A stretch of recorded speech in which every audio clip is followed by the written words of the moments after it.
우리 수행에서의 마지막 결과물이 뭐 같아요? 아주 뜬금없는 말이지만 우리 수행의 마지막 결과물이 뭐 같아요? 제가 기초수행 본문에서 말했듯이 지혜가 여러분을 자유롭게 할 겁니다. 이런 말이에요. 지혜가 여러분을 자유롭게 할 겁니다. 그래서 나는 오랫동안 이 수행의 마지막 이익됨을 자유로움이라고 생각했어요. 물론 틀리지 않았겠죠. 경전을 봐도 경전에 정말 잘 안 나온 내용이 있어요. 지혜가 좋아져가는 과정 끝에 어떻게 되는가? 아마 부처님이 설했다기보다는 후대 수행했던 수행자들이 이런 전개를 하지 않았을까라는 살짝 의심되는데 어찌되었든 상육단까지 나와요. 가까운 원인이라는 경전입니다. 해방의 가까운 원인은 뭔가? 해방의 가까운 원인은 염호다. 혐오죠, 혐오. 해방의 가까운 원인은 혐오다. 혐오의 가까운 원인은 뭔가? 혐오의 가까운 원인은 있는 것을 있는 그대로 보는 것이다. 뭔가 중간에 빠진 것 같은데요. 있는 것을 있는 그대로 보는 것의 가까운 원인이 뭔가? 사마디다. 이렇게 나와요. 그러니까 수행하면서 사마디가 좋아지고 사마디가 좋아지면 고요함이 좋아지면 있는 것을 있는 그대로 알게 되고 있는 것을 있는 그대로 알게 되면 그것을 혐오하게 되고 혐오가 싫음의 혐오가 아니고 지혜의 혐오겠죠. 우리가 보통 고의 지혜 말할 때 그것을 혐오하게 되고 그것을 혐오하게 되면 열정이 줄어들고 열정이 줄어드는 게 하나 있습니다. 당연히 혐오하니까 열정이 줄겠죠. 열정이 줄어들면 그게 자유로움, 해방됨을 갖고 온다. 이렇게 설명하고 있어요. 그 과정이죠. 그래서 자유로움이 우리 수행의 궁극의 모습인 것 같기도 해요. 수행하면서 오랫동안 자유로움을 추구해봤죠. 수행하면서 정말 오랫동안 자유로움을 추구해왔어요. 내가 수행 과정을 따져보면 맨 처음에는 어떻게 하면 사이드가 말한 그런 수행 상태가 될 수 있을까? 이걸 고민했죠. 어떻게 하면 알아낸 대상을 자유롭게 수동적으로 이어지게 무의지적으로 알아갈 수 있을까를 고민했어요. 그래서 그렇게 알아치면은 잘 된다고 느꼈고 좋다고 느꼈고 기뻐했어요. 그렇게 띄엄띄엄 알아가다가 수동적으로 이어지게 알아가다가 무의지적으로 알아갔죠. 무의지적으로 알아가면서 조금씩 알아차면 이어짐, 사띠의 가속도, 시험에서는 이걸 가속도라고 부르죠. 모멘텀이라고 부르죠. 사띠의 가속도가 있다는 걸 알면서 수행을 좀 하네라고 기뻐했어요. 그때부터는 아는 것을 아는 게 좋다. 시험유생이 심림처라고 그러죠. 마음을 아는 게 좋다. 이런 말 들으면서 마음을 이해하려고 그렇게 노력했어요. 아는가 묻고 안다고 확인하고 아는가 묻고 안다고 확인하고 하루 종일 이것만 했죠. 그 알아지는 게 어떨 때는 아주 강하게 관념이 되어서 분명한 느낌처럼 알기도 하고 그걸 또 마음이야 하는 거야 진행이야 하면서 그걸 또 풀고 그렇게 마음을 계속 알려고 했어요. 마음은 점점 풀어진 마음, 그러니까 관념화되지 않은 마음을 알아가면서 관념화되지 않은 마음, 위치 없고 모양 없고 작용으로 존재하는 마음. 마음이 이렇다는 게 사실 중요한 게 아니고요. 마음을 그렇게 알 수 있는 수행하는 마음이 됐다는 게 중요한 거죠. 그 이전까지는 관념적으로 대상도 알아왔어요. 너무나 분명하죠. 엉덩이 느낌 분명해요. 손의 느낌 분명해요. 차소리 분명하죠. 근데 아는 마음, 처음에는 아는 마음도 분명하게 알려고 그렇게 노력했어요. 그러니까 그게 아주 강한 관념을 알아줬죠. 딱딱한 걸로, 굳어있는 걸로, 어느 위치에 있는 걸로. 근데 마음은 성질이다, 마음은 진행이다, 마음은 일어남이다, 마음은 도잉이다, 이런 것에 대한 이해가 있다 보니까 그런 이해를 투영해지면 이 뭉쳐있던 것이 풀려요. 그러면서 점점 마음을 위치 없는 걸로, 모양 없는 걸로 그렇게 알아갔어요. 마음이 그렇게 이해됐죠. 그러니까 그걸 이해한 마음이 된 거예요. 그걸 이해할 정도의 수준의 수행하는 마음이 됐어요.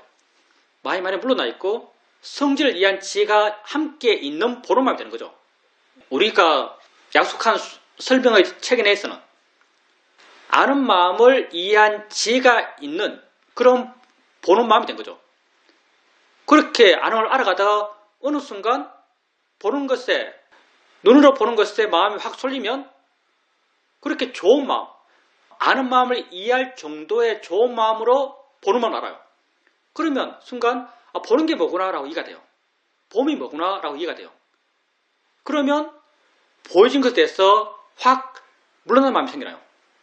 그러면서 자유로움을 느끼죠. 그리고 그렇게 좋은 마음 상태로 한 번은 소리를 들어요. 지혜에 있는 번호 마음이 한 번은 소리를 주목해요. 소리가 들렸을 때.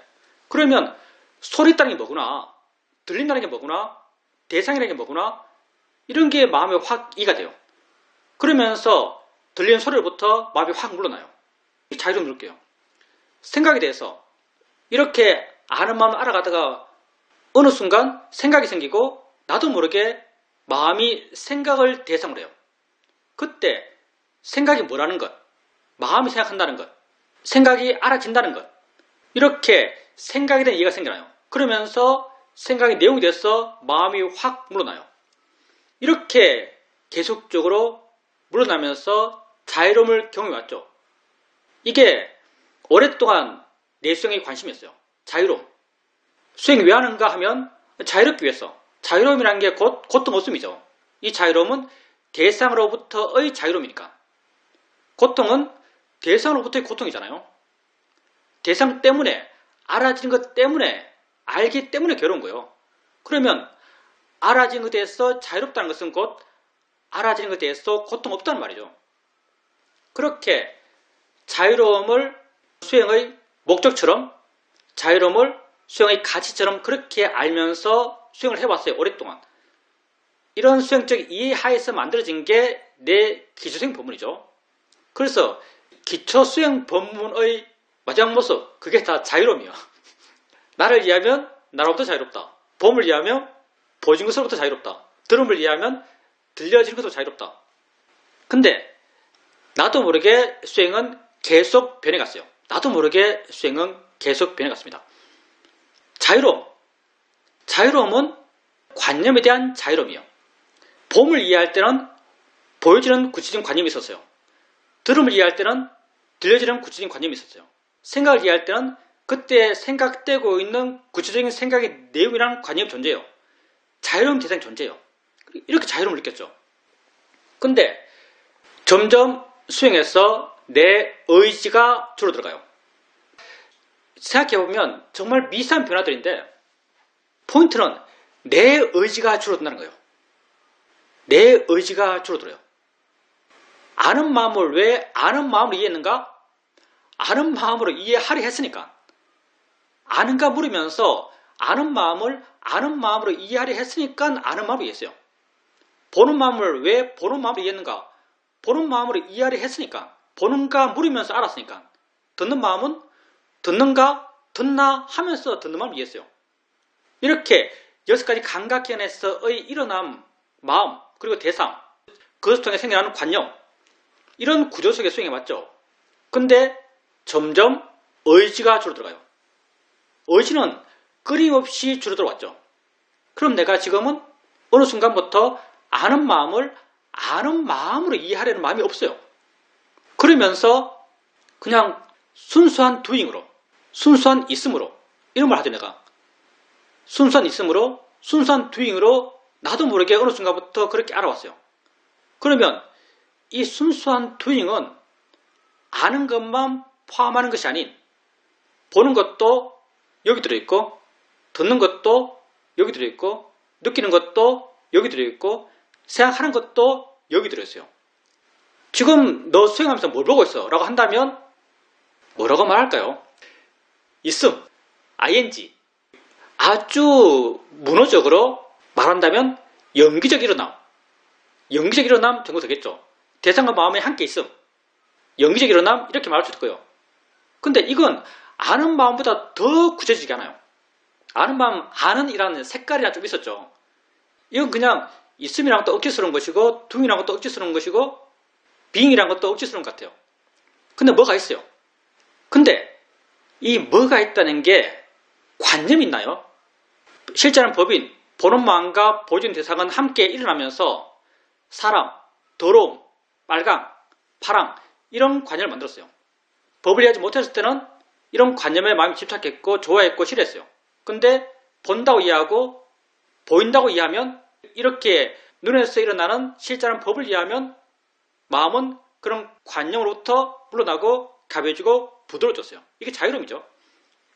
소리도 듣는다, 들린다라고 이해했을 때 포크레인 소리, 날 욕하는 소리 이런 소리의 관념적 내용이 돼서 마음이 자유로워졌어요. 근데 의지가 줄어들고 뭘 알겠다는, 어떻게 알겠다는 그런 목적이 전혀 없는 마음으로 수행할 때 그냥 내게 머물러 있을 때 그냥 단지 현재에 머물러 있을 때 그때 나는 뭘 아는가? 비잉을 안다. doing을 안다. 있음을 안다. 영기적 일어남을 안다. 이렇게 말할 수 있을 겁니다. 근데 보는 것보다 듣는 것보다 훨씬 이건 정형화되어 있잖아요. 훨씬 이건 구체적이잖아요. 그럼 이게 만들어내는 관념이 뭐죠? 이게 만들어내는 관념이 없어요. 그냥 존재인데요. 그러면 내가 이걸 보고 있을 때 최근 내 수행적 관심입니다.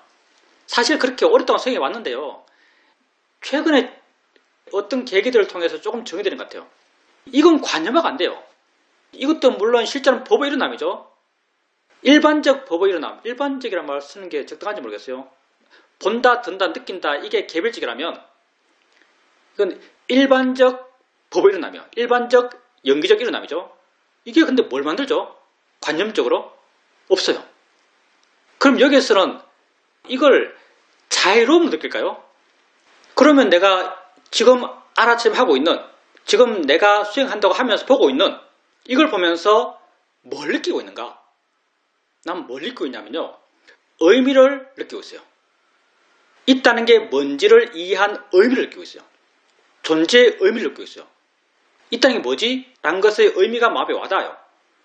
그러면 우리가 물론 여러분 내 말이요. 내가 이렇게 과정이 되었습니다 해서 전에보다 지금 더 수준이 높네 이렇게 생각하지 마세요. 나도 몰라. 정답 없어요. 우리 지금 하는 말들은 정답 없는 이야기입니다. 정답 없는 이야기요. 생김의 의미가 느껴져요. 존재라는 게 뭐 엄청 가치 있고 의미 있는 게 아니고요. 그냥 현재, 있음, 일어남, 그게 뭔지 그 의미가 느껴져요. 근데 이 의미의 느껴지면은요, 자유로움이 그냥 상수로 포함되는 것 같아요. 이건 약간의 나의 감상인데, 내가 봄을 이해하면서 보여진 것도 자유로울 때, 보여지는 게 나랑 상관없어 라는 약간 차가운 자유로움이 있어요.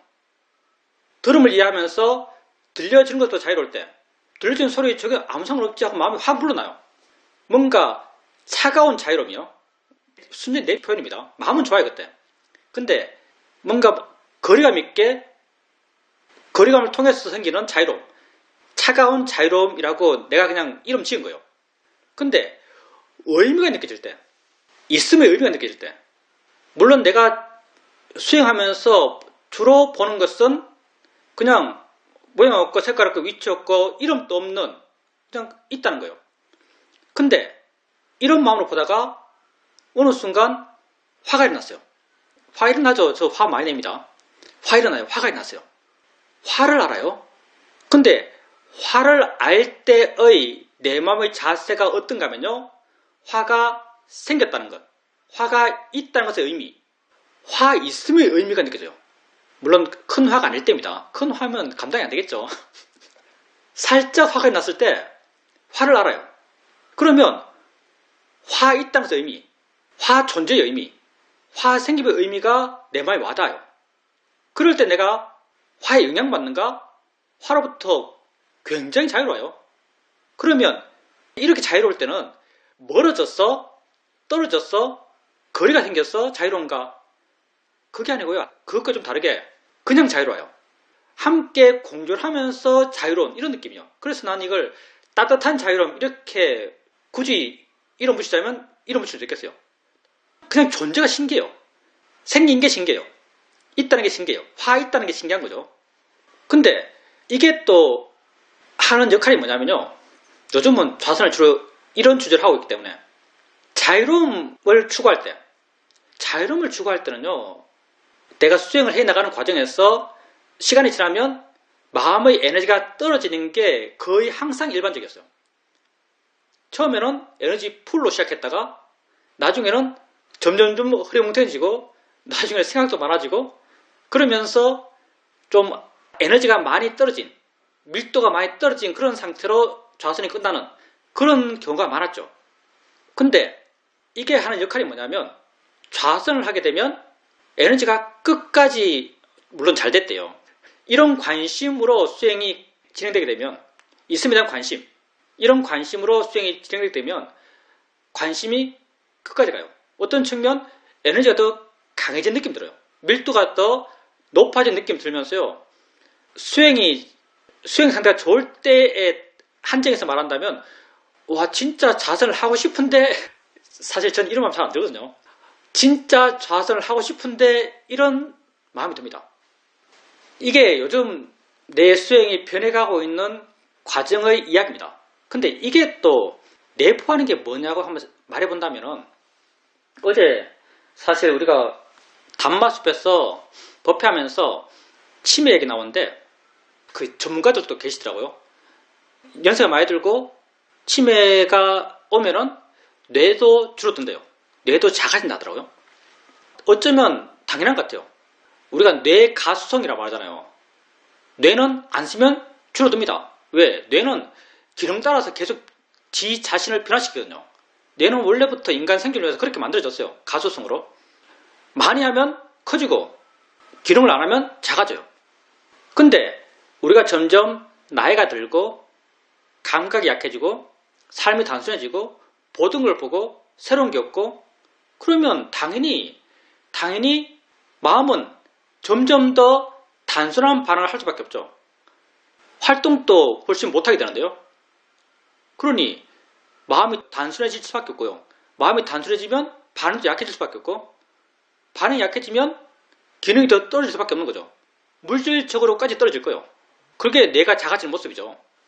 그러면 우리가 도대체 어떻게 하는 것이 그 해결이 될 수 있는가? 마음을 일하게 하겠죠. 마음을 일하게 해야 될 거예요. 그러면 뭘 통해서 마음을 일하게 할 것인가? 치매 예방하는 프로그램들 다 마음을 일하게 하는 그런 프로그램이죠. 자기를 보면서 마음을 일하게 하는 것, 그게 궁극적이라고 생각돼요. 자기를 보면서 마음을 일하게 하는 것. 내가 물론 순전히 내 입장에서 자화자찬하면서 말하는 겁니다. 고려하면 들으십시오. 내 입장에서 자화자찬하면서 말하는 겁니다. 내가 정말 나에 대해서 관심이 진정으로 저 안에서 생긴 것. 그 표면에서 뭐 말하고 그런 같다고 말하고 이렇게 하는 것과 좀 다르게 저 내 내면에서 정말 내가 뭐지? 있다는 게 뭐지? 존재가 뭐지? 이런 관심이 내면에서 우러나며 생긴 것, 그게 나는 최근 같아요. 항상 수행에서는 지금이 제일 좋듯이 느끼기도 하고 번뇌는 지금이 제일 힘든 것처럼 느끼고 지혜는 지금이 제일 좋은 것처럼 느끼니까 그래서 그런지 모르겠어요. 근데 정말 내 저 안에서 내 마음 코어에서 정말 내가 뭐지? 이런 관심이 우러나와서 있는 것, 그게 지금 약간 그렇게 되는 수는 있고요. 이렇게 영기적 있음을 알아가면서 모양 없고 색깔 없고 위치 없고 그렇지만 뭐가 있는 것, 존재에 대해서 뭔지 좀 이해한 그런 마음이 되면서 뭐지라는 그런 의문이 따라오면서 수행의 모드가 되고 그걸 아는 순간 이런 뭐지라는 그런 궁금함, 알고 싶어하는 마음, 이런 마음은 자연스럽게 따라오면서 마음의 힘을 키워요. 이게 우리가 우리 마음을 궁극적으로 깨울 수 있고 궁극적으로 힘있게 할 수 있는 마음이 아닐까 생각해요. 왜냐하면 이건 잊을 수가 없는 거거든요. 내가 있다는 것, 존재한다는 것, 이건 잊을 수가 없어요.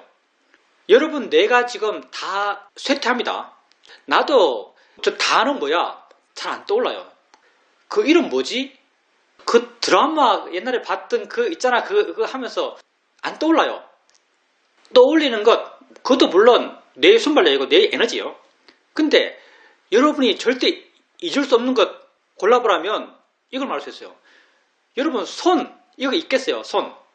손이 안 떠올라가지고, 야, 팔 맨 끝에 붙어 있는 거 있잖아. 이렇게 말하겠어요? 이런 말 할 것 같아요? 손, 이거 잊을 수가 없어요. 왜? 여러분이 손을 하루에 한 500번쯤 보지 않을까 싶어요. 500번은 그냥 아무거나 붙인 겁니다. 최소한 손을 500번 볼 거예요. 500번 볼 때마다 여러분은 의식하지 못하지만 마음은 손하고 이름 져요. 발 이것도 잊을 수 없어요. 하루에 300번 볼 겁니다. 보는 순간 발하고 이름 져요. 잊을 수가 없어요. 그러면 나의 있음, 나의 현재, 나의 존재 여러분 수행하면서 계속 보고 있는데요. 여러분 수행하면서 이거 계속 알아가요. 이것 잊을 수가 있을까요? 만약에 이것에 대해서 정말 내면적 관심이 있다면 뭐지? 있다는 게 뭐지? 나란 게 뭐야? 현재가 뭐야? 존재가 뭐지? 이런 내면적 관심이 있다면 마음의 에너지가 줄어들 수 있을까요? 마음의 에너지가 줄어들 리가 없다고 생각돼요. 다시 말하지만 이거 정답이 아닙니다. 나도 어디서 들어본 적이 없어요. 그냥 내가 하다 보니까 지금 수행 상태가 이렇다라고 내게 해석되는 겁니다. 그래서 정말 좋다라는 느낌이 듭니다. 수행하는 게 정말 좋구나. 요즘은 이거 안 게으르게 계속할 수도 있겠는데 이런 약간 희망적인 생각을 해봅니다. 게을러지지 않고 계속할 수 있겠는데 이런 희망을 한번 가져봅니다. 따뜻하게 자유롭다는 것 아주 신선한 느낌이요. 따뜻하게 자유롭다는 것. 옛날에 자유로움은 차갑게 자유로웠는데 머지라는 그런 관심을 가지니까 화 있음, 욕심이 있음, 우울은 안 느껴보지만 안 좋은 마음들도 이게 뭐지? 있다는 이해를 갖고 보게 되니까 자유롭지만 함께 공존하면서 자유로워요. 정말 따뜻하게 자유로워요. 하여튼 그렇습니다. 얼마나 좋아요. 우리 수행해야 됩니다. 정말 멋있는 것 같아요. 수행하는 거. 질문입니다. 저번에 인터뷰에서 제가 저와 다른 정치적 성향을 갖고 있는 사람들에 대해서 수용할 수 있는 여유로운 마음이 되었다라고 스님에게 말씀드리니까 스님께서 설령 그렇다 하더라도 기본적 성향은 바뀌지 않았을 것이다 라고 말씀하셨습니다. 그런데 스님의 말이 참이었습니다. 저번 시간에 스님께서 윤석열 대통령 석방이라고 말씀하시니까 그 말을 듣자마자 내 마음이 아주 강하게 반응하면서 수많은 생각들을 전개시키고 있었습니다. 스님께서는 그걸 빠빤짜라고 말씀하셨습니다. 그런 것을 보면서 여전히 나에게 아주 강한 성향이 있구나라는 것을 알 수 있었습니다. 그런데 그 이후로 내가 따로 뉴스 같은 걸 찾아보지는 않았습니다. 그런 점이 이전과는 좀 많이 바뀐 듯이 그렇게 느껴집니다. 지속적으로 마음속에 일어난 생각들, 느낌들을 알아가니까 점점 그 강도들도 약해져 갔습니다. 그렇게 계속 알아가다 보니까 내가 알아야 할 대상이 그런 마음의 상태가 아닌 그런 마음의 진행하고 있는 것, 그런 과정, 성질 이런 것들에 대해서 내가 알아가야 한다라고 생각되었습니다. 이 점이 이전에는 조금 놓치고 있는 부분이었습니다. 우리가 성향이 안 바뀌더라라고 말씀하셨는데 이제 그 말에 깔려있는 전제가 성향이 바뀌어야 된다라는 걸 깔고 있는 거죠. 근데 성향이 바뀌어야 될 필요가 없어요. 우리가 바보가 아니에요. 세상에 대해서 우리가 옳고 그른 것에 대한 판단은 다 하고 있어요. 성향이 바뀌어야 되는 게 아니고요. 화가 안 나야 돼요. 화를 안 내야 되는 거죠. 근데 화가 또 안 날 수가 없죠. 왜냐하면 중생이니까. 같이 따라서 마음이 반응해요. 그래서 우리가 할 수 있는 걸 하자라고 하는 게 우리 입장이죠. 그래서 화났을 때 화를 알아라. 그리고 현재의 마음이 있어라. 그리고 자기가 지금 현재 직접 경험하고 있는 자기 실제 경험들을 알아가고 그걸 바르게 이해하려는 수행적 노력을 해라. 이게 우리가 할 바죠. 성향이 바뀌어야 되는 게 아니에요. 단지 화가 문제죠. 자유로우면서 옳고 그런 걸 판단할 수 있습니다. 부처님도 완벽히 우백가신 분이지만 그분께서 모든 것을 다 수용한 분이 아니에요. 그분이 브라만들 자기가 나는 혈통으로 고귀하다 이런 말 하면 부처님께서 걔들 막 나무라죠. 나무란 게 많아요. 비구들 부처님 당시 때 비구들 상황이 심각했거든요. 아주 사소한 것 같고 화장실 가서 볼일 보고 물로 씻고 그릇에 물이 조금 남은 것 같고 개를 지켰니 안 지켰니 하면서 대판 싸웠습니다. 이 싸움이 얼마나 컸는지 상가가 두 쪽 나고 제가제 그룹 두 쪽 나고 그리고 하늘의 천인들까지 두 쪽 났대요. 그래서 부처님께서 아무리 설득을 해도 설득이 안 되니까 아예 너네는 너네대로 살아라면서 당신 혼자 숲에 가서 사신 적이 있어요. 그때는 코끼리한테 시범받으며 살았다 그러죠. 그러니 부탁께서도 다른 사람이 그릇된 행동을 하면 그 행동을 나무랐어요. 그렇지만 부다는 화가 없는 분이에요. 화를 안 냈을 뿐이죠. 그래서 세상에 대한 내 가치를 버릴 필요 없어요. 그게 옳다면 버릴 필요 없어요. 그렇다면 내 번뇌로서 일방적으로 그런 가치를 가졌다면 그건 번뇌를 줄이면서 함께 사라질 가치겠죠. 그렇지만 내가 갖고 있는 기본적 성향들 그리고 기본 성향에서 나오는 어떤 사회적 가치 그런 가치까지도 버릴 필요는 없고요. 단지 그런 가치를 갖고 있다 하더라도 그게 내게 번뇌를 일으킨다면 욕심과 화를 일으킨다면 그건 잘못된 것이고요. 그렇지만 우리가 여전히 중생이기 때문에 욕심과 화가 일어난다면 우린 바르게 보려는 노력을 해야 돼요.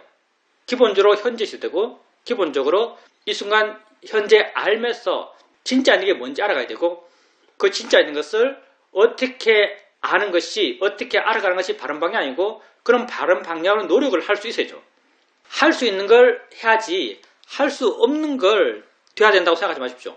그리고 그 말을 듣고 핸드폰을 안 찾아보셨어요. 그건 나름 괜찮은 것 같아요. 사실 나도 다른 분에게 들었거든요. 다른 분에게 인터뷰하면서 어느 분이 그 관련돼서 이야기를 했어. 나도 알았어요. 그걸. 물론 좋고 나쁜 없어요. 그걸 찾아본다 해서 문제될 것도 아니고요. 안 찾아본다 해서 더 좋은 것도 아니에요. 근데 수행자님께서 거기에 대해서 실제로 과도한 관심이 있어 보이니까 과도한 관심이라는 것은 그것 때문에 많이 화나고 욕심나고 화에 반하게 욕심이니까요. 그 주제에 관련돼서 많이 화나고 욕심나고 많이 들뜨고 많이 괴로운 어떤 주제이기 때문에 수행님께서 의도적으로 거기에 대한 관심을 줄이려 해오셨고 그걸 뭐 핸드폰 관련된 개를 통해서 줄이려 해오셨죠. 그렇게 경험의 접촉면들을 줄여왔기 때문에 아마도 마음의 에너지가 그 집착들이 약해진 것 같아요. 그러니까 안 찾아보고 그때 한번 느끼고 또 그냥 수행을 하셨겠죠. 이건 수행자님의 경우에 있어서는 이게 바람직한 방향인 것 같아요. 그리고 상태를 알기보다 일어나는 것, 작용, 성질을 알려고 하는 게 조금씩 되어가고 그게 조금씩 기본이 되어간다고 하셨어요. 기본이 되어간다 이게 정말 중요한 것 같아요. 그렇게 기본이 되어 나가다 보면요. 그냥 수행한다고 마음의 자세가 되면 자연스럽게 그렇게 보려고 하지 않아도 마음지가 스스로 그렇게 봐요. 하는 걸로, 생각하는 걸로, 보는 걸로, 진행으로, 과정으로 그렇게 반응하죠. 옛날에는 화난내하고 화의 상태를 알았고 욕심 난내하면서 욕심의 상태를 알고 이렇게 상태를 아는 것 그건 사실은 우리에게 아주 익숙한 알미 방식이에요. 수행하지 않을 때도 그렇게 알았거든요. 수행하지 않을 때도 그렇게 알아왔어요. 그래서 수행하면서 쉽게 수행하지 않았을 때 알아왔던 그런 방식의 영향으로 그렇게 알아와요. 근데 끊임없이 뭐 본다, 듣는다, 느낀다, 안다, 작용이다, 성질이다 이런 말을 듣고 이런 실천을 하면서 조금씩 있는 것을 있는 그대로 알아가고 있는 것은 실제 하는 법은 하는 거죠. 진행이죠. 과정이에요. 이렇게 실제 하는 것을 조금씩 더 깊이 이해가고 그러다 보니까 화를 알아갈 때 자연스럽게 화가 화낸다. 난 요즘 이걸 화 ing 이렇게 부릅니다. 화 ing로 알아가요. 이렇게 보는 게 이런 시각이 조금씩 기본적인 시각이 돼요. 화 ing로 알아가요. 욕심은 욕심 ing로 알아가고요. 생각은 생각 ing로 알아가요. 이게 기본이 돼요. 왜? 실제 그러하니까. 실제 화가 가만히 고여있는 것이 아니고 화의 마음이 화 내면서 진행되고 있는 게 실제예요. 실제 모습이죠. 실제 그러하니까 그리고 실제 그러하다는 것을 마음이 깊이 수긍하니까 그 표면에서 수긍하는 게 아닌 마음 내면에서 깊은 마음에서 화가 화낸다는 것, 욕심이 욕심낸다는 것, 마음이 생각한다는 것, 이런 진행이라는 것, 과정이라는 것 이런 것에 대해서 마음이 수긍하고 있기 때문에 화를 볼 때 화 ing로 보고 욕심을 볼 때 욕심 ing로 보고 생각을 볼 때 생각 ing로 보는 게 점점 마음의 기본이 됩니다. 왜냐하면 실제 그게 그러하니까 그렇게 계속 파 나가게 되면 그 일어남에 대해서 그 진행에 대해서 점점 더 깊은 이해가 생겨갈 겁니다. 질문입니다. 인터뷰하는 것이 하나의 습관이 된 것 같습니다. 저도 모르게 손들기를 누르고 있습니다. 내 삶에서 사람이 되었던 상황이 되었던 일이 되었던 내가 무엇에 가장 가치를 두고 살고 있나라고 스스로를 돌아보게 되면 그게 수행인 것 같습니다. 수행에 가치를 두고 사는 것, 그게 나의 기본이 되어 있는 것 같습니다. 그런데 이렇게 수행에 가치 두고 있는 것도 살짝 집착인 듯이 느껴지고, 이렇게 가치 두고 수행을 해가면서 알게 모르게 이로 인한 구부러진 마음, 이로 인한 집착의 마음 또한 형성되어 왔고 애써 무시해 왔던 것 같습니다. 그 중 하나가 서현 스님과 관련된 일입니다. 서현 스님에 대해서 나름 마음에 이렇게 뭉쳐진 게 있었는데, 그 뭉쳐진 마음을 보면서 한순간 발견한 것이 내 견해가 바르지 않구나 라고 알았습니다. 내 견해가 바르지 않구나 라고 아는 순간 뭔가 마음에 확 와닿았고, 마음은 그 상황을 이게 뭐라고 내가 이렇게 반응하나? 이런 마음이 들면서 순간 마음이 아주 자유롭고 아주 밝아지고 아주 말랑말랑해졌습니다. 그리고 인터뷰에서 이런 내 불편한 마음을 드러내면서 인터뷰를 했었는데, 그것 하면서 더 마음이 깨끗해졌는데, 그때 내가 인터뷰라는 게 얼마나 큰 힘을 갖고 있는가를 알 수 있었습니다. 일반적인 사회적 관계에서는 도저히 말할 수 없는 것을 인터뷰에서는 쉽게 자기를 드러내고 자기의 상태를 객관적으로 보게 되고, 그걸 통해서 자기 자신을 바르게 할 수 있습니다. 그래서 인터뷰란 게 정말 좋구나 라는 것을 다시 한번 알게 되었습니다. 이런 경험을 통해서 수행이란 것이 정말 좋은 것이구나, 나를 알아간다는 것, 이게 정말 좋은 것이구나, 내 원인을 내 밖에 찾는 것이 아니라 내 안에서 찾는 것, 이게 정말 좋은 것이구나, 진짜 원인은 다 내 안에 있는 것이구나, 나를 바꿈으로써 전부를 바꿀 수 있는 것이구나 라는 것을 다시 한번 확인하게 됩니다. 수행과 관련된 것은 아마도 수행자님에게 기대감이 있었겠죠. 다 기대감 때문에 수행자님 느끼는 마음과 관련된 그런 느낌일 거니까, 기대감이 있고 그 기대감이 안 맞으니까, 충족이 안 되니까 자연스럽게 마음에 화, 개통이, 그런 마음이 생기는 거죠. 근데 사실은 화가 났을 때 화의 마음이 향하고 있는 게 어딘지 봐야 돼요. 화가 났을 때 화의 마음이 향하고 있는 것은 대상이에요. 내가 화내고 있는 대상이죠. 내가 기대하고 있는 대상이죠. 화내고 있는 대상이에요. 근데 수행자님이 이게 뭐라고 라고 했을 때, 수행자님이 문제를 확인한 것은 사실은 수행자님 안의 문제예요. 수행자님이 갖고 있는 기대감, 수행자님이 갖고 있는 마음의 태도, 그리고 수행자님이 갖고 있는 화, 이런 자기 안에서 일어나는 것을 알면서 그게 가치 없다는 것, 의미 없다는 것, 그렇게 할 필요 없다는 것, 그런 이해가 수행자님께 생겼을 거예요. 그러니 문제가 생겼을 때 우리가 그 문제를 해결하기 위해서 뭘 바꿔야 되는가? 번뇌는 세상을 바꾸려고 그러고요, 지혜는 나를 바꾸려 합니다. 수행자님이 나를 바꾸려 한다는 것에 대해서 어떤 이해가 생겼고 어떤 답이 생겼기 때문에 그게 바뀐 거예요. 우리가 바꿀 수 있는 것은 나 자신밖에 없어요.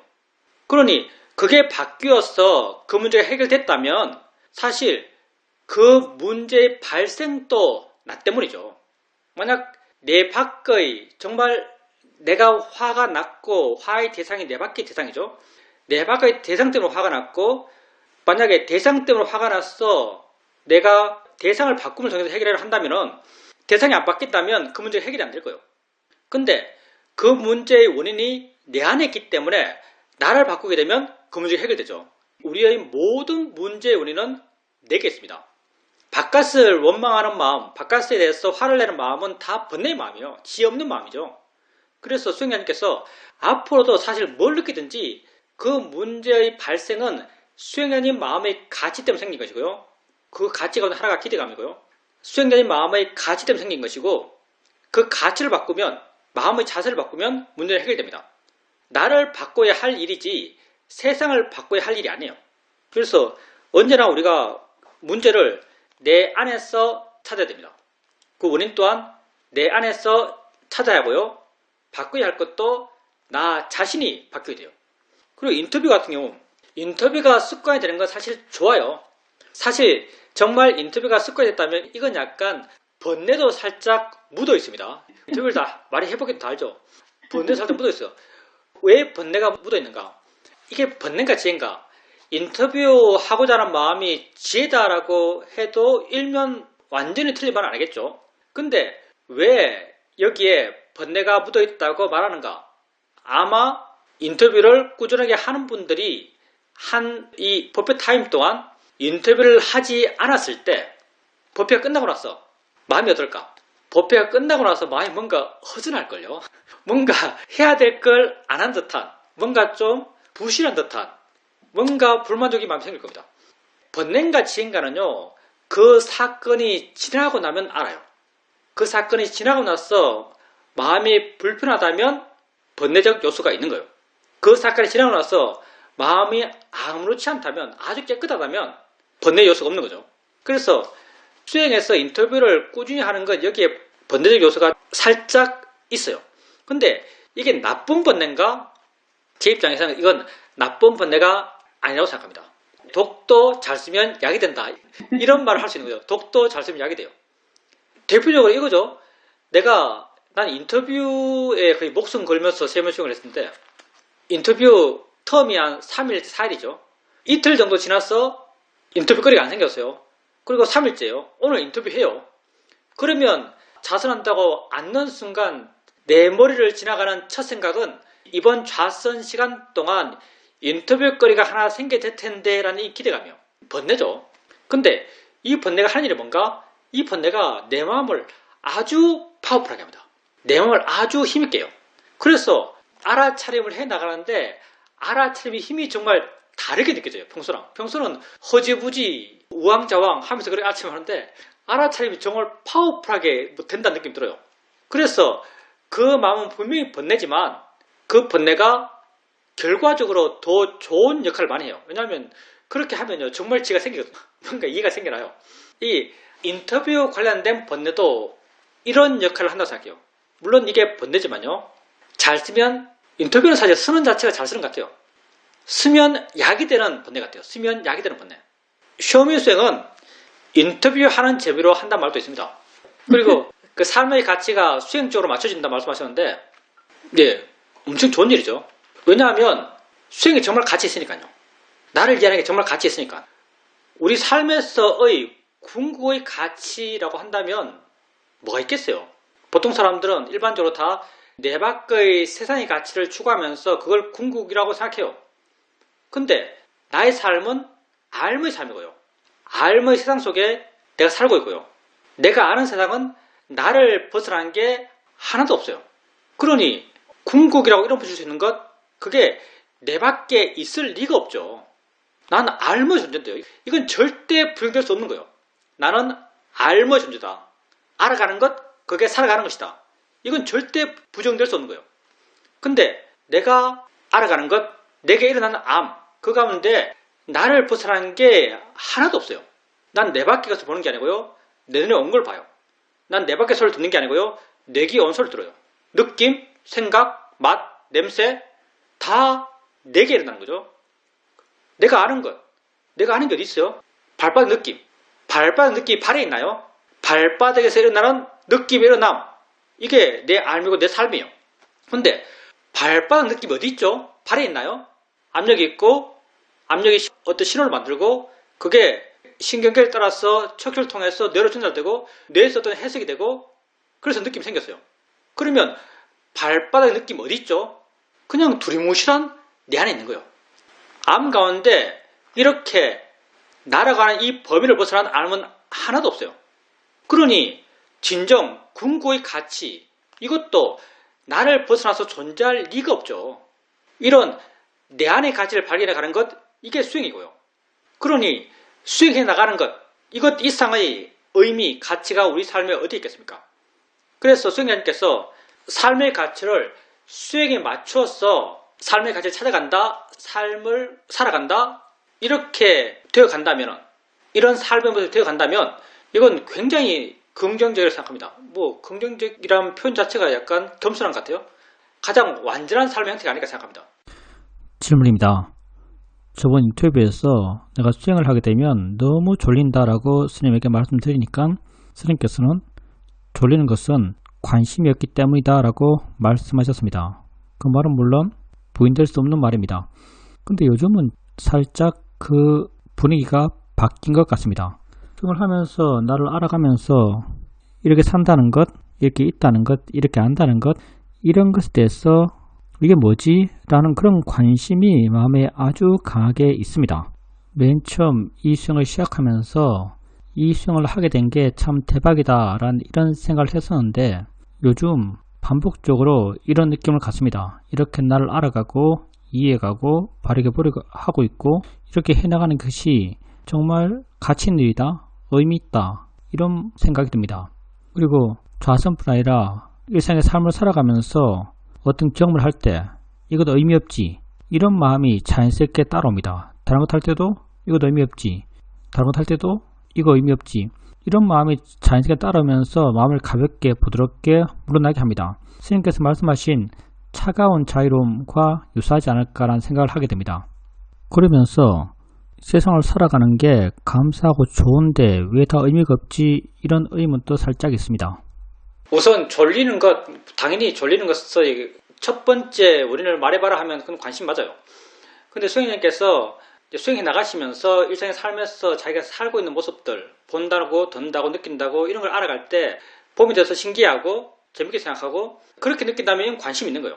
근데 이런 관심이 두 번째 질문도 마찬가지인데 실제에 대한 관심일 수 있고요. 약간 관념에 대한 관심일 수 있어요. 의미 없다고 말씀하셨는데 의미 없다는 것도 관념에 대한 의미 없음. 그러니까 뭐 꽃 보면서 저거 의미 없어. 누가 나한테 너 왜 못 났어? 라고 말하면 그거 의미 없어. 이렇게 그 내용적 의미 없음이라면 이건 관념적 의미 없음인 거예요. 만약에 실제에 대한 의미 없음. 실제에 대한 의미 없음은 실제를 이해하기 때문이에요. 그러니까 실제라는 것은 성질과 작용이고 법이죠. 그래서 사실은 관심도 우리 수행제병에서 관심도 법에 대한 관심의 방향으로 나아가야 되고요. 법에 대한 이해가 깊어지면 법이 만들어낸 게 관념이에요. 법이라는 게 관념을 기본으로 두고 만들어진 것이거든요. 빨간색이 있으니까 보는 게 있겠지, 보이는 게 있겠지 하면서 보고 봄, 안과 색의 법이 만들어진 거죠. 정의된 거죠. 그렇게 실제라는 법, 작용과 성질을 이해하게 되면 자연스럽게 의미가 없어져요. 빨갛다는 것, 예쁘다는 것, 꽃이다는 것, 저 사람이라는 것, 뭐 더럽다는 것 이런 보여지는 것에 붙어있는 그런 관념의 의미가 약해져요. 그래서 단지 내가 이렇게 걷는 게 신기하네, 단지 내가 보는 게 신기하네 이렇게 하기보다는 이런 관념적으로 신기하기보다는 법으로 보려는 마음, 법의 시각으로 보려는 수행적 노력이 있어야 되고요. 그리고 이런 수행적 노력의 결과로서 그게 법으로서 이해되면 본해라는 작용과 성질로서 진행으로서 이해가 되면 관심은 자연스럽게 따라오는 거예요. 관심은 가질 해서 생기는 게 아니고요. 자연스럽게 따라오는 거예요. 그리고 무관심도 자연스럽게 따라오는 겁니다. 관심은 법에 대한 관심이고요. 무관심은 관념에 대한 무관심이에요. 법에 대해서 관심이 생기면 자연스럽게 관념에 대해서는 무관심해져요. 관념에 대해서는 마음이 가치없네, 무의미하네 이렇게 자연스럽게 알아요. 그래서 이렇게 관심과 무관심을 그 대상이 다 법을 이해하는 것을 원인으로 해서 생기는 것, 이 방향으로 수행이 되어 나가야 됩니다. 질문입니다. 제가 감기가 걸렸습니다. 이렇게 몸이 안 좋아지면 자연스럽게 마음이 쉬어야 한다라고 생각합니다. 이런 마음을 받아들이면서 마음이 아주 여유로워졌습니다. 이렇게 마음이 여유로워지다 보니까 평소에 내가 상당히 쫓기면서 살았구나라는 것을 알 수 있습니다. 뭐 많이 들어야 된다, 많이 봐야 한다, 많이 알아야 된다, 많이 읽어야 된다 이런 의무를 스스로에게 지우면서 많이 쫓기면서 살았다고 생각됩니다. 지금은 그냥 편하게 누워서 이번 달 12일 날 있었던 법문을 듣고 있습니다. 법문의 내용에 대해서는 알쏭달쏭하지만 참 그렇게 되면 좋겠다라는 생각이 듭니다. 그리고 내 활동 역량이 점점 떨어지면서 감각기관의 기능도 점점 떨어지면서도 내가 의미 있게 가치를 찾아갈 수 있는 일이 있다는 게, 이 수행의 일이 있다는 게 정말 다행스럽다라는 생각을 하지 않을 수 없습니다. 예, 감기가 걸렸죠. 감기 걸렸을 때 아프다라고 아는 순간 뭐 안 해도 되겠네, 해야 된다고 생각했던 것을 안 해도 된다고 마음이 생각하니까 자유로움 느끼는 거죠. 마음이 편안해져요. 그걸 통해서 수행자의 말씀처럼 과거에 내가 했던 게 약간 강박이 있었구나, 의무감이 있었구나, 이런 걸 충분히 유추할 수 있습니다. 근데 이것뿐 아니라요, 세상에서 우리가 하는 거의 모든 활동의 출발선은 대부분 욕심입니다. 대부분 욕심 가지고 해요. 약간의 강박이죠. 해야 된다는 강박, 욕심, 이걸 해요. 그래서 욕심 없이 살아야지, 이건 안 될 일이고요. 우리 입장에서는, 욕기에 살고 있는 우리 입장에서는 욕심 없이 살아야지 안 될 일이고요. 욕심을, 바른 욕심을 부려야 돼요. 사실은 바른 욕심을 부려야 되고, 바른 욕심이라고 한다면 우리 입장에서는 수행의 욕심이 바른 욕심을 할 수 있습니다. 수행의 욕심이 바른 욕심을 할 수 있고요. 수행에서 욕심을 부린다 하더라도 바른 수행을 하겠다는 욕심이요. 수행에서 바른 수행을 하겠다는 욕심을 부린다 하더라도 이 욕심은 부작용이 굉장히 작습니다. 왜냐하면 수행 그 자체가 욕심을 줄이는 걸 기본 기능으로 갖고 있어요. 우리 수행이 딴 것 아니거든요.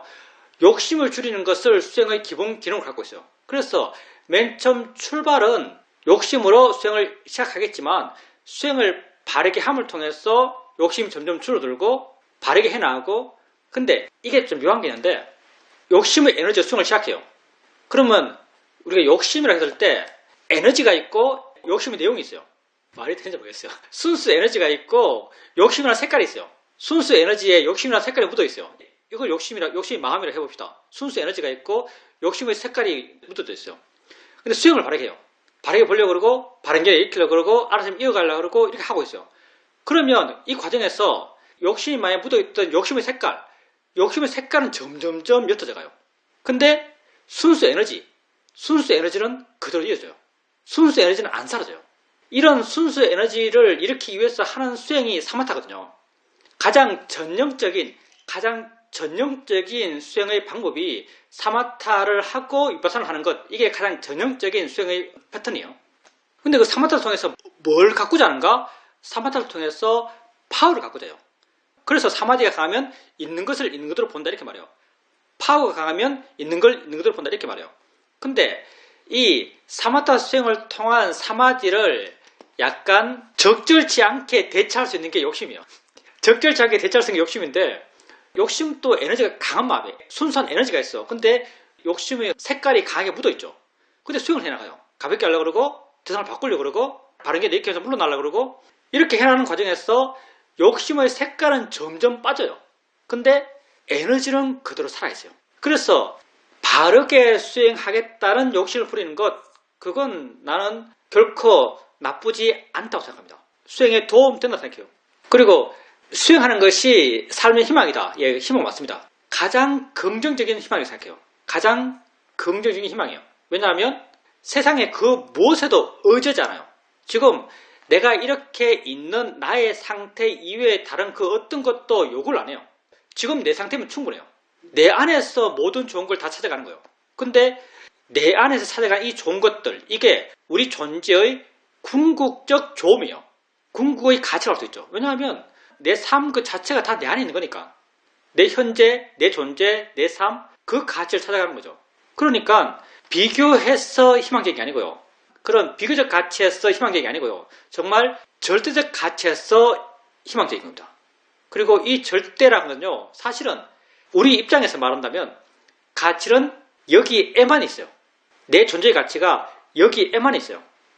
그러니 최고의 가치를 찾아간다라고 말할 수 있을 겁니다. 이 수행한다는 것이. 질문입니다. 대승 사찰에 갔었는데 법당에 앉아 있었습니다. 그때 스님이 목탁을 치면서 연보를 했고 신도들도 연보를 했습니다. 스님의 목탁 소리를 들으면서 듣는다고 알았고 신도들의 연보를 들으면서 듣는다고 알았습니다. 그런데 목탁 소리에 대해서 듣는 것과 신도들의 연보를 소리를 듣는 것, 이 듣는 것이 뭔가 좀 다른 마음이다, 다른 심상이다, 이런 느낌이 들었습니다. 바르게 잘 아신 거죠? 붙는다, 일어난다 보다는 우리가 그때를 경험할 때 적당한 표현을 한다면 난 향한다 이런 표현이 정확하다. 향한다. 마음이 목탁을 향하고 마음이 보살님들의 연불소리에 향하는 거죠. 뭐 그걸 일어난다 이렇게 말이 되고요. 붙는다라고 말이 되고요. 붙는다는 말 우리가 잘 안 쓰니까 향한다는 말을 가끔 쓰죠. 일어난다는 말은 보편적인 마음의 어떤 현상에 대해서 설명할 때 쓰는 것이고요. 마음이 대상을 향해 일어나요. 그리고 마음은 대상에 의지해서 생깁니다. 이게 마음의 정의 같은 거예요. 마음은 대상에 의지해서 생겨요. 연기를 말할 때도 이것이 있으므로 저것이 있어요. 대상이 있으니까 대상과 함께 있는 마음이 있는 거죠. 대상에 의지해 생겨요. 따라서 대상이 다르면 마음이 다른 거죠. 목탁을 향해 일어나는 마음과 보살님들의 연불 소리를 향해 일어나는 마음은 다른 마음이에요. 그걸 수행자님께서는 심상이 다르다고 말씀하셨는데 마음의 느낌이 다르겠죠. 다른 마음에 다르다고 느껴져요. 다르다고 느낀다면 그 마음을 이해한 것이고요. 마음에 대한 어떤 이해가 있어서 다르다고 느껴진 것이고 마음을 이해했다면 마음이라는 게 법이니까요. 일어나는 것, 작용하는 것 그게 성질과 작용으로서 법이죠. 법으로서의 마음이 수행자님이 그때 이해됐던 거죠. 그렇게 계속 알아가다 보면요. 계속 알아가다 보면 자연스럽게 붙는 것, 붙는 마음, 일어나는 마음, 향하는 마음 그런 마음이 계속 있네, 계속 일어나네, 계속 향하네 이런 이해가 생겨요. 이게 무상이고요. 계속 그렇게 알아가다 보면 나랑 상관없네 이런 이해가 생기나요? 이게 뭐하고요? 그거는 좀 나중에 생기겠죠. 그거는 가치 없네, 의미 없네, 계속되는 게 필요 없는 거네 이런 쪽의 이해, 이런 성질의 이해를 우리는 고유에 대한 이해라 그래요. 그렇게 일어나는 실제는 법의 일어남을 계속 반하게 되면 자연스럽게 이렇게 무상과 무아에 대한 이해가 마음에 생깁니다. 이런 이해가 생기면 또 자연스럽게 그렇게 일어나는 마음 내지는 그 마음에 만드는 관념들, 목탁소리라든가 보살님들의 연불소리라든가 이런 관념에 대해서 마음이 가벼워지고 물러나서 자유로워요. 이게 우리가 수행을 통해서 마음이 자유로워지는 고통받지 않는 그런 방향으로 변해가는 모습들이죠. 질문입니다. 스님께서 향한다라고 하시니까 마치 마음이 일어나서 목탁소리나 보살님들의 목소리로 가는 그런 것이 연상됩니다. 제 입장에서는 향한다보다 붙는다 내지는 일어난다가 더 적절하지 않나 생각합니다. 법을 설명하는 언어적 표현은 사실은 다 부족해요. 우리가 눈에서 일어날 때 보인다고 말하잖아요. 보인다. 보인다는 말 자체가 밖에서 들어온다. 이런 어떤 거리감, 과정, 시간의 경과 이런 걸 내포하고 있어요. 반대편에 본다는 것도 눈에서 이렇게 나가는 처럼 느껴져요. 근데 이게 실제 보인 모습인가 연기적 일어남의 모습인가 하면 아니에요. 그냥 우리가 갖고 있는 기본적인 인식 체계에 이해하기 쉽게 표현한 거죠. 향하다는 말도 당연히 뭐 틀렸다면 틀린 말이에요. 붙는다는 말은 어쩌면 향한다는 말보다 더 법에 가깝다고 표현할 수 있습니다. 왜 그런가? 사실은 보여주는 것도 없고요. 사실은 보는 어떤 진행도 없어요. 사실은 그냥 둘이 그냥 함께 있어요. 연기적 일어남이라는 게 그냥 생기는 거예요. 이게 있으니까 이게 있고 이게 있으니까 이게 있는 거예요. 이런 입장에서는 이게 여기에 붙는다. 이게 여기에 붙는다. 이런 표현이 연기적 일어남을 묘사하는 데 있어서 더 적당한 표현을 할 수 있습니다. 수행님께서 이제 그런 입장에서